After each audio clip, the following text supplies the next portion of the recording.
Surya adalah seorang anak yang ceria dan baik hati. Dia selalu memancarkan energi positif di sekelilingnya dan memiliki banyak teman di sekolah lamanya. Namun, ketika dia pindah ke SMA Pamardi, segalanya berubah. Ketika Surya pertama kali memasuki gerbang SMA Pamardi, dia merasa deg-degan. Hatinya berdebar kencang, tidak tahu apa yang akan terjadi di sekolah baru tersebut. Namun, dia mencoba untuk tetap tenang dan menampilkan senyuman sopan ketika seorang guru menyambutnya. Selamat datang di SMA Pamardi, Surya.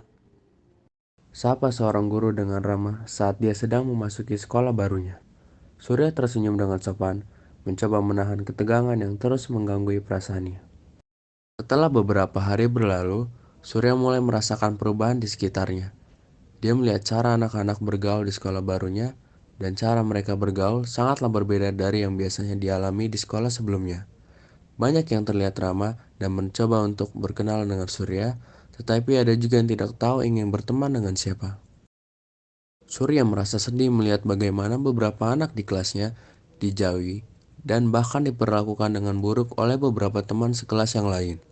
Mereka yang dianggap cupu atau culun selalu menjadi sasaran bully dan dikecam oleh kelompok-kelompok yang hanya berteman dengan orang-orang yang dianggap sefrekuensi. Namun, ada satu kelompok yang terlihat menyambut Surya dengan tangan terbuka. Mereka adalah anak-anak yang populer dan dihormati di sekolah. Tetapi mereka juga memiliki reputasi sebagai anak-anak nakal dan suka berbuat onar di sekolah. Surya merasa senang karena diajak bergabung dengan mereka. Meskipun dalam hatinya dia merasa ragu karena mereka bukan kelompok yang baik. Surya, kenapa lo masih nongkrong sama anak-anak cupu itu sih? Tanya Dika, salah satu anggota kelompok populer itu pada suatu hari. Surya terdiam sejenak, mencoba mencari kata-kata yang tepat untuk menjawab pertanyaan Dika. Mereka baik-baik kok orangnya, Dika. Aku juga tidak suka melihat mereka dikecam oleh orang lain. Jawab Surya. Dika menggelengkan kepala dengan tidak percaya. Lo bisa milih teman nama yang lebih baik, tahu gak sih? Bergabunglah dengan kami dan hidupmu akan lebih menyenangkan. Godanya Dika. Surya tersenyum tipis, tetapi dalam hatinya dia merasa bingung. Dia tidak tahu apa yang harus dia lakukan. Bergaul dengan kelompok Dika itu tentu membuatnya merasa dihormati dan diakui. Tetapi dia juga tidak ingin meninggalkan teman-teman yang selama ini mendukungnya. Pada suatu hari, Surya melihat salah satu teman cupunya, Dimas, sedang duduk sendiri di sudut halaman sekolah. Dia terlihat sedih dan kesepian. Tanpa berpikir panjang, Surya mendekatinya dan duduk di sebelahnya. Hai Dimas, ada masalah apa? Tanya Surya dengan ramah. Dimas menoleh kaget, tidak menyangka bahwa Surya akan memperhatikannya. Oh, hai Suya, tidak apa-apa.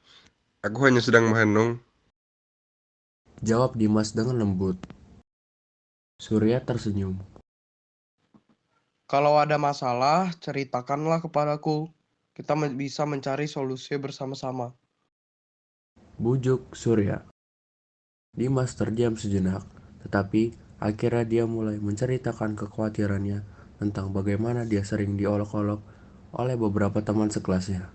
Surya mendengarkan dengan penuh perhatian dan dia merasa semakin yakin bahwa dia harus tetap bersikap baik pada teman-temannya yang dianggap cupu, terlepas dari apapun yang dikatakan orang lain. Namun, kebahagiaan Surya tidak berlangsung lama. Salah satu anggota kelompok populer, Dika, mulai mengganggu Surya dan teman-temannya. Dia sering melemparkan ejekan dan cemoohan pada mereka, mencoba untuk merendahkan harga diri mereka. Surya dan teman-temannya mencoba untuk mengabaikan perlakuan Dika, tetapi semakin hari Dika terus melakukan hal itu. Di hari yang sama, Surya bertemu dengan Dimas di kantin. Hai Dimas, kamu lihat Dika lagi? Dia mulai lagi nih ngolok-ngolok kita. Tanya Surya sambil menepuk pundak Dimas. Aduh, lagi-lagi dia ya. Kenapa sih dia suka banget gangguin kita?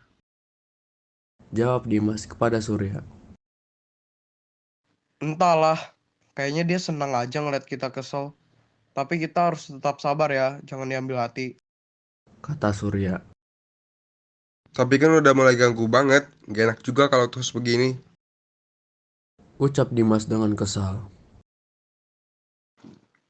Iya sih, tapi kalau kita balas nanti malah jadi bertambah parah. Kita harus pintar menghadapinya. Jawab Surya.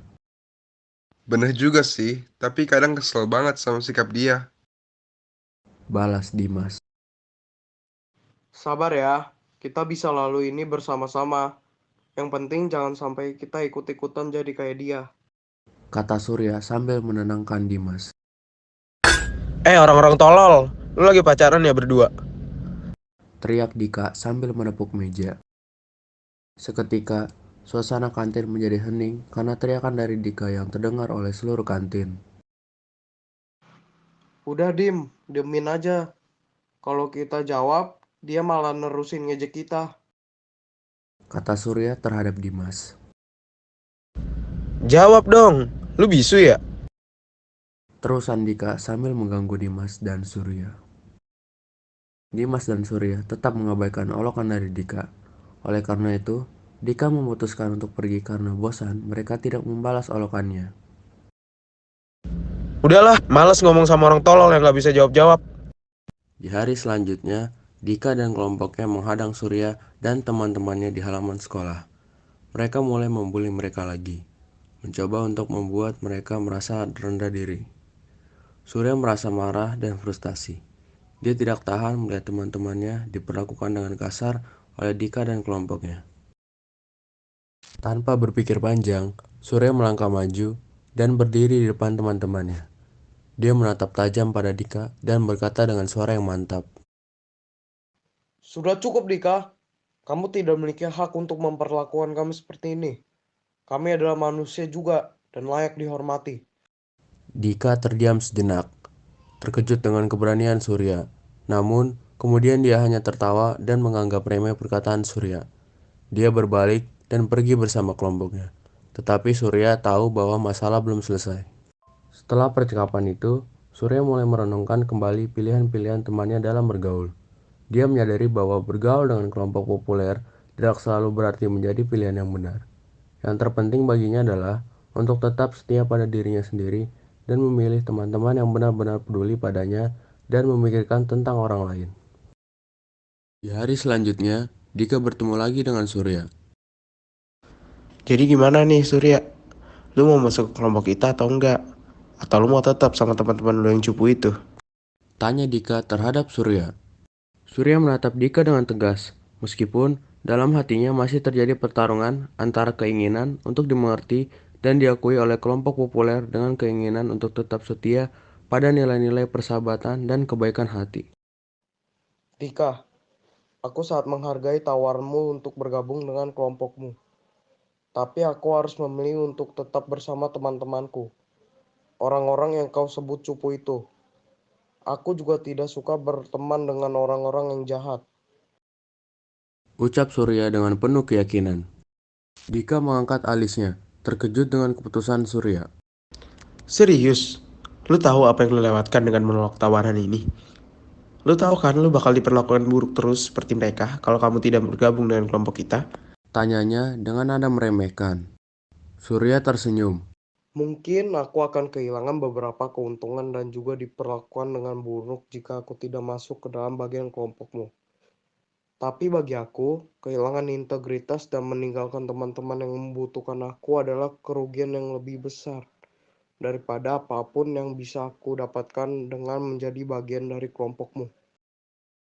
Dika menggelengkan kepala dengan tidak mengerti. Lu benar-benar aneh Surya. Tapi terserah lu.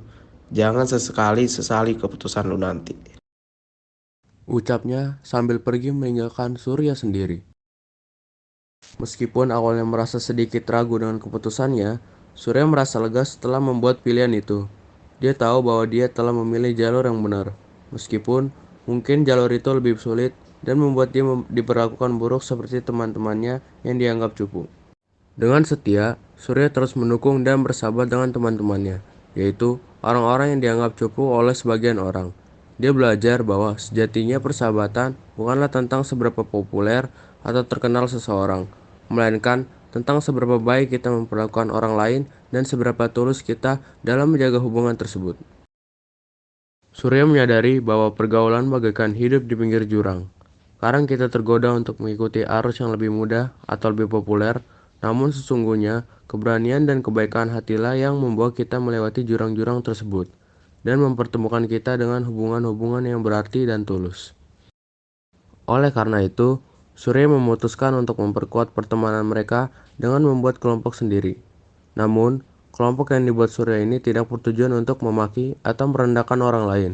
Sebaliknya, dia membuat kelompok ini agar orang-orang yang dianggap cupu bisa bergabung dan berteman, dan juga menghindari olokan-olokan dari mereka yang termasuk di kelompok tidak baik. Akhir hari, Surya memutuskan untuk tetap bersama teman-teman cupunya dan membela mereka dari perlakuan buruk yang sering mereka terima. Dia tidak peduli dengan pandangan orang lain tentangnya, asalkan dia tahu bahwa dia telah melakukan hal yang benar. Hidup di pinggir jurang pergaulan memang tidak mudah, tetapi bagi Surya, itu adalah pengalaman yang mengajarkan banyak hal tentang nilai persahabatan dan keberanian untuk berdiri teguh pada prinsip. Dan meskipun mungkin terasa sulit di awalnya, Surya tahu bahwa dia telah menemukan tempatnya di dunia ini, tempat di mana dia diterima padanya tanpa harus mengorbankan integritasnya.